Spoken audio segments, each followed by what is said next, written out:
Okay, ready to dive in. Today, we're looking at Indian healthcare, specifically Indraprastha Medical Corporation Limited. Yeah. We've got their annual report Yeah. and some extra industry insights to unpack. So, Great. what's the mission for today? Yep. Well, by the end of this deep dive, Yeah. you'll understand how Indraprastha works, Okay. how their financials look, Got it. and basically how they fit into the bigger picture of healthcare in India.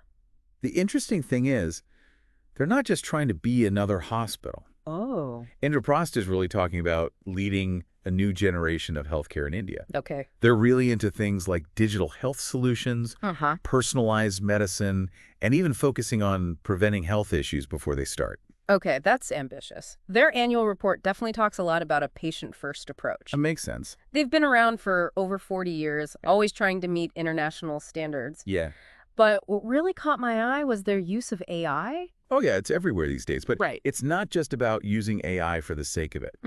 Indraprastha is using AI in very specific ways. Okay. Like, they've got this tool called AI CVD. Okay. It helps assess the risk of cardiovascular disease. Oh, interesting. And then there's the Apollo Pro Health platform. Okay. It uses AI to make, like, personalized health plans. So it's like tailored to each person. Yeah, exactly. And get this. What? They're even using AI to automate things in the patient rooms. Wow, that's way more than just robots in the hallways. It is pretty wild. Are they only focused on the tech, or are they actually expanding their reach too? They're doing both. Okay. They're using this cluster approach for planning where their hospitals are. It's strategic, creating a network Yeah. so they can reach more people. Makes sense, especially with how much the Indian healthcare market is expected to grow. It's huge. We're talking a possible 9 to 11% growth rate. Yeah, between 2025 and 2027. It's like they're getting ahead of the game.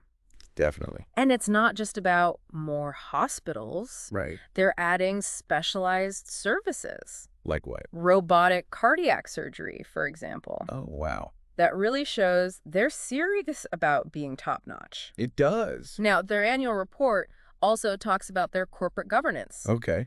They seem pretty committed to being transparent and accountable. It's important. They've got a well-defined framework, Uh-huh. and their board is full of people with all sorts of expertise. Yeah, diversity is key. But I gotta ask, What's up? with all this focus on expansion and fancy technology, Yeah. how are their financials looking? That's where it gets really interesting. Oh, tell me more. Their financials are solid. They've got more revenue coming in, Excellent. and their return on equity is healthy. That's great, but But here's the thing. what is it? Their inventory turnover. Okay. It's increased like crazy, which means Which means they're getting much better at managing their resources. so they're patient-focused, they love technology, Right. they're expanding strategically, and their financials are strong. Yep. It's almost too good to be true. Aren't there any challenges or risks they have to deal with? Of course there are.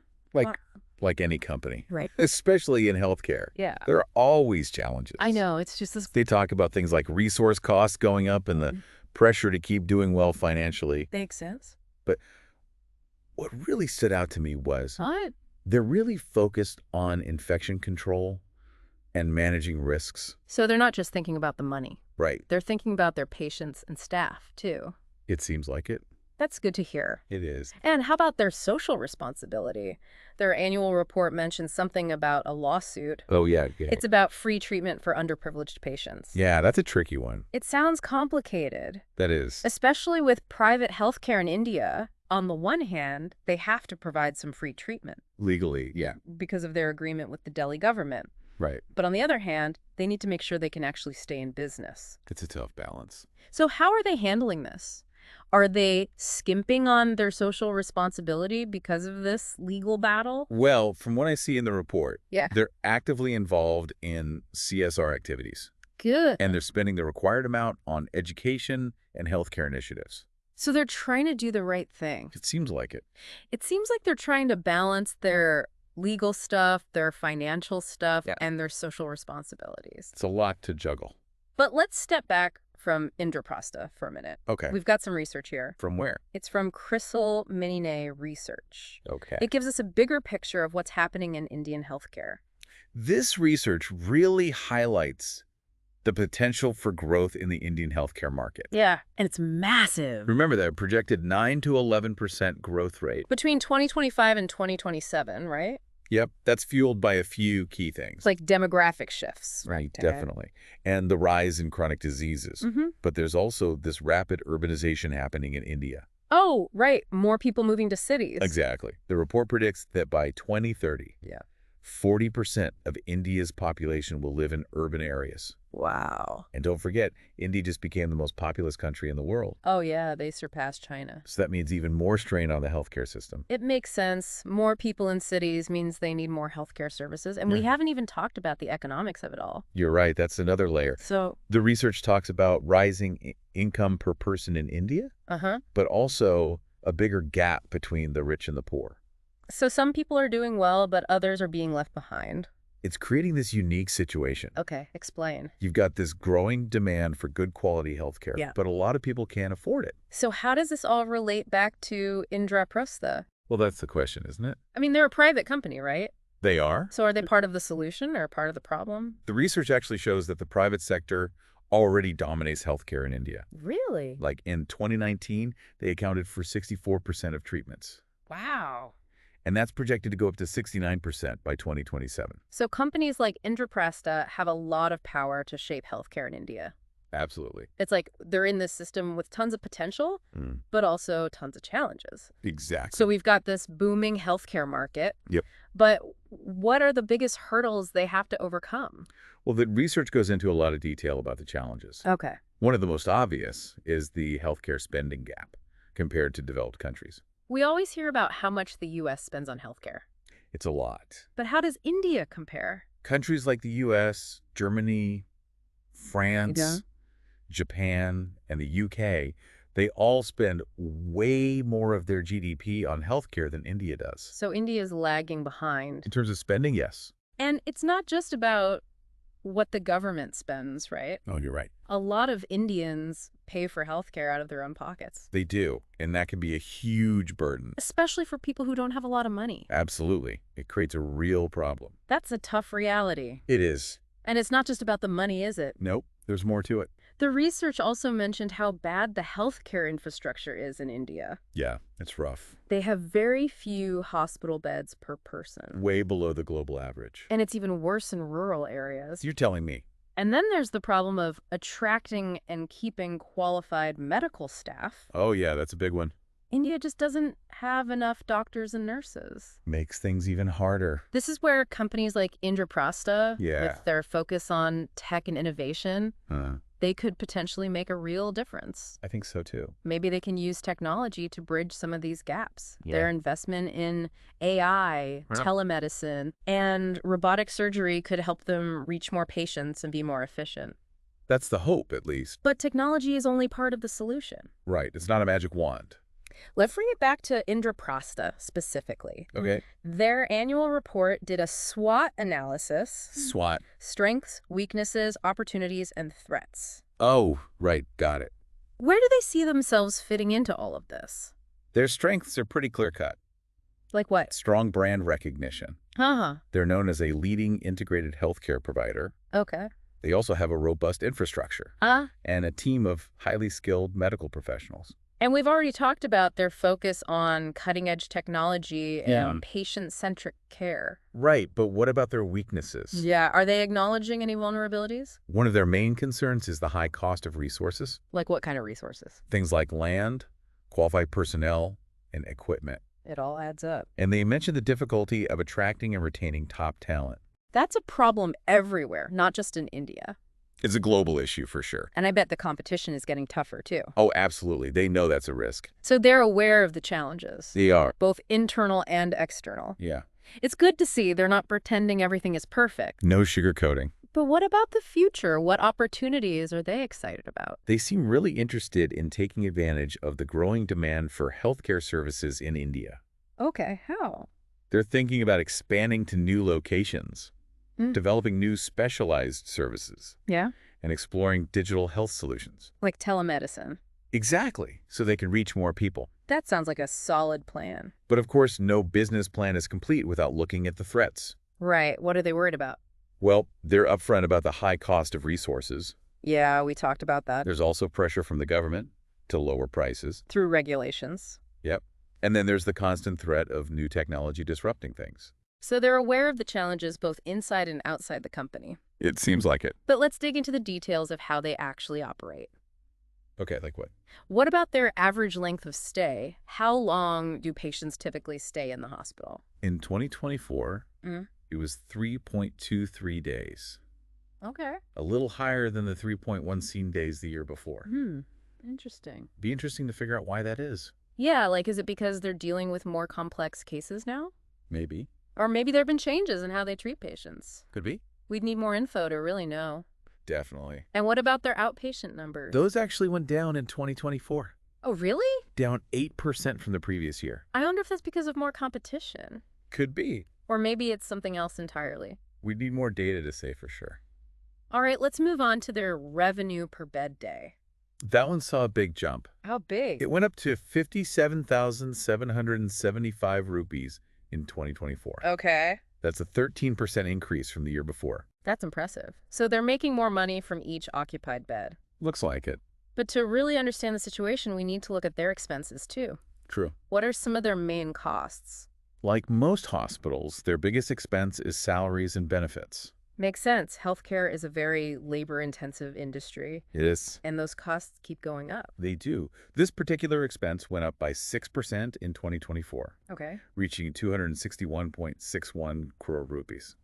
So they're not immune to those rising labor costs. Look. And on top of that, the fees they pay to doctors have also gone up. Yeah, those went from 280.55 crore rupees in 2023 to a whopping 311.79 crore rupees in 2024. So maybe they're relying more on doctors from outside the hospital? It's possible. Maybe because they don't have enough specialists in-house? Or maybe it's a strategic decision To do what? to offer more services. That's an interesting thought. What about their administrative expenses? Like what? Things like repairs, rent, and outsourcing. Those are all essential for a big hospital. Right. It's just interesting to see how those costs have changed over time. For sure. Okay, so we've got a good overview of their revenue and spending. Yep. But what about the key financial ratios? Those are important. The ones that really tell us about their financial health. One of the most important is their return on equity. Okay, remind me what that is again.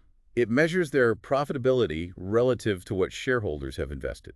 So how did they do? In 2024, their ROE was 29%, Okay. up from 22% the year before. That's a great return. It is. Shows they're making good profits for their investors. Right, but what about their efficiency? That's where the inventory turnover ratio comes in, right? Exactly, and like we said, they're seeing huge improvements there. They're getting much better at managing their inventory. Yeah, less waste. And that means better cash flow. Precisely. But it's not all good news, is it? Not entirely, no. They also had declines in their trade receivables and trade payables ratios. Yeah, those are worth noting. Well, hold on. What do those even mean? Break it down for me. Basically, it means they're taking longer to collect payments from customers. Okay. And they're also taking longer to pay their suppliers. So it's a potential sign of cash flow problems, even with all the other good signs. It's something to watch, definitely. Okay.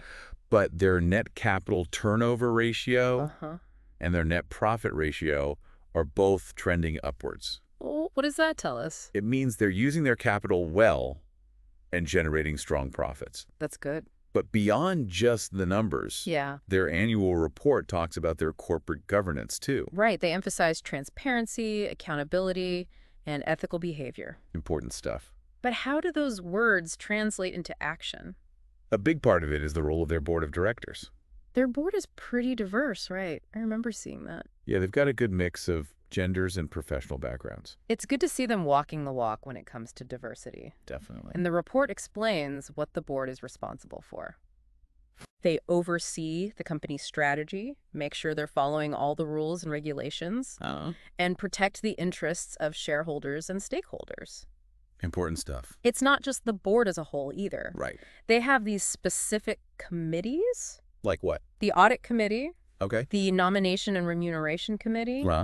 And the risk management committee. Right. Each with a specific role. They're crucial for ensuring financial accountability, managing risks, and basically making sure things are run properly. It's a system of checks and balances.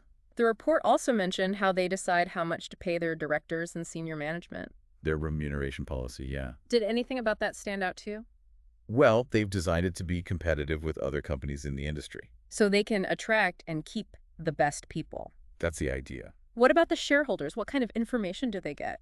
They get the usual stuff. Like what? Information about share capital, dividend policies, and details about their annual general meetings. That's all standard. But important for keeping shareholders in the loop. Now, there's also the independent auditor's report. Can't forget about that. That's a crucial part of any annual report. Why?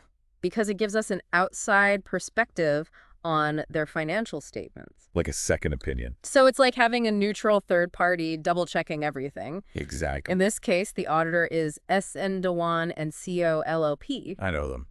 They're a reputable firm. Very. And they gave Indraprastha what's called an unqualified opinion. The best kind. Wait, remind me what that means again? It basically means they didn't find any major problems with the financial statements. Oh, good.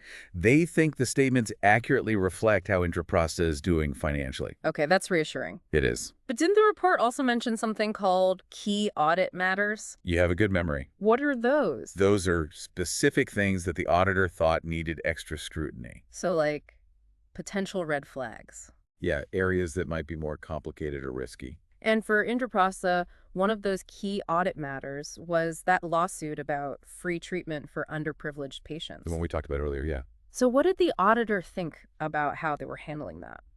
They looked at all the legal documents, the policies, Yeah. and the procedures, and they concluded that Indraprastha is being transparent about it, That's good. and that their disclosures about the lawsuit meet the relevant accounting standards. So they're not trying to hide anything? Not from what I can see. What else did the auditor focus on? Another key audit matter was how they value their property, plant, and equipment. That's a mouthful. Basically, their buildings and equipment. Right, and that stuff represents a big chunk of their assets. The auditor wanted to make sure they weren't inflating those values. Makes sense. And after looking into it, they decided that Indraprastha's valuations are reasonable Okay. and line up with the accounting standards. So two potential issues. Yeah. And the auditor gave them the green light on both. Exactly. But it wasn't just those two things. Right. The auditor also looked at their internal financial controls overall. Those are important. What are those again? Basically, it's the systems they have in place to make sure their financial reporting is accurate and that their assets are protected. So what did they think about those controls? They thought they were effective. Good sign. It means they're taking financial governance seriously. It sounds like they're on top of things. They seem to be. The auditor's report basically gives them a good grade on their financial health and practices. It does. But remember, an audit is mostly about the numbers. It's just one part of the story. We also need to think about the human side of things. Of course. That's crucial. At the end of the day, healthcare is about people. Absolutely. It's about patients needing care, doctors and nurses providing that care, and families supporting their loved ones. It's easy to forget about that. Indraprastha's report mentions some of those individuals. Like who? The nurses, the technicians who keep the equipment running, the administrative staff. Yeah, they're the backbone. It's easy to forget about them when we're talking about all this financial stuff. Definitely. It's a good reminder that behind every healthcare system are real people working hard to help others. Couldn't have said it better myself. You know, it's wild how Indraprastha is putting AI into almost everything they do. It's not just about better diagnoses or treatments, is it? No, it's like they're using AI to create a whole new healthcare experience. Right, from the moment you walk into the hospital. Exactly. We talked about their AI-powered room automation, but it's not just adjusting the temperature or lights. Okay. Imagine a hospital room that knows what you need before you even ask. Wow. It could alert the nurses if something seems wrong. That's incredible. And even provide personalized entertainment and information. Like it's tailored to you. Exactly. That sounds amazing. It does, but it does raise some questions, too. Of course. Like, what about privacy? Yeah. All these AI systems are collecting data, right? And it's sensitive patient information. How do we make sure they're using it responsibly? That's the million-dollar question. And ethically, too. Absolutely. There are no easy answers, are there? Not really. As AI gets bigger in healthcare, we need to talk about the good and the bad. Openly and honestly. Right. We need rules and regulations. To protect patient privacy. Right. And to make sure AI benefits everyone, not just a select few. That's a lot to consider. It is. Let's switch gears for a minute Okay. and go back to those financial ratios. Okay, yeah. I'm still a little confused about what they all mean. Fair enough. Like that jump in inventory turnover, for example. That's